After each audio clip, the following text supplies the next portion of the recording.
இப்ப கல்யாணத்துக்கு என்னை கூப்பிட்டுருக்கீங்க, இந்த கல்யாண மேடையில் இருக்கிறோம். முறைப்படி இவங்க தான் மாப்பிள்ளை, இவங்க தான் பொண்ணுன்னு தெரிஞ்சதுக்கு அப்புறம் கல்யாணத்துக்கு வர்றேன். அனைத்து கட்சி கூட்டம் எது கூப்பிடுறாங்கன்னு தெரியாம எப்படிங்க ஐயா போறது? அங்க தொகுதி மறுசீரமைப்புக்கும் அதுக்கு எந்த சம்பந்தம் இல்லைங்க ஐயா. தொகுதி மறுசீரமைப்பு நடக்கும் பொழுது தமிழகத்திற்கு எந்த விதமான பாதிப்பும் வராது. அது எப்ப வருதோ வரட்டும். அது 2026 வருதா 29 வருதா மறுசீரமைப்பு.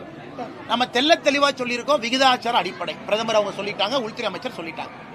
இப்ப அனைத்து கட்சி கூட்டம் நாளை காலையில சட்டம் ஒழுங்குக்காக கூப்பிட்டோம்.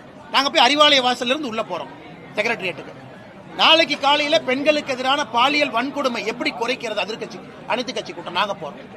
ஏன்னா ஒரு திருமணத்துக்கு அழைச்சாலும் கூட எதுக்கு போகணும்னு தெரிஞ்சு போனா தான் அந்த நிகழ்வு சிறப்பா இருக்கும். 45 கட்சிகளை கூப்பிட்டுருக்காங்க, முதலமைச்சருக்கே தெரியாது. இப்ப 848 சீட்டு வரப்போகுது, தமிழ்நாட்டுக்கு 12 சீட்டு அதுல குறையுங்கிறார். அப்படி இருக்கும்போது எப்படி சொல்றாரு? நாங்க சொன்னோமா? சொல்லல. மத்திய அரசுடைய அதிகாரிகள் தகவல் கொடுத்தாங்களா? இல்லைங்கன்னா. இல்ல முதலமைச்சர்கிட்ட சீக்ரெட் டாக்குமெண்ட் இருக்கு, அதுவும் இல்லை. அதனால முதலமைச்சர் அவர்கள் எந்த ஆதாரத்தின் அடிப்படையில் தொகுதி மறுசீரமைப்பு வரும் பொழுது தமிழகத்திற்கு பாராளுமன்ற உறுப்பினர்கள் குறையும் எப்படி சொல்றாங்க? குறையாதுன்னு ஆளுங்கட்சி நாங்க சொல்றோம், குறையாதுன்னு உள்துறை அமைச்சர் சொல்றோம், குறையாதுன்னு பிரதமர் சொல்றாங்க. அதை விட முதலமைச்சருடைய வார்த்தைக்கு நம்பிக்கை அதிகமான பார்லிமெண்ட்ல முடிவெடுக்கக்கூடியவங்க நம்ம கட்சிங்க, ஆளுங்கட்சி பாஜக.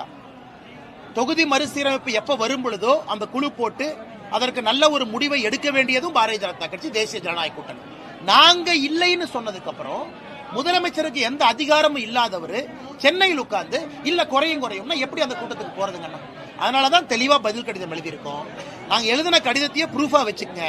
விகிதாச்சார அடிப்படையில் ப்ரோரேட்டா பேசிஸ்ல ஒரு தொகுதி கூட குறையாம எல்லா மாநிலத்திற்கும் சம வாய்ப்பு இருக்கும்.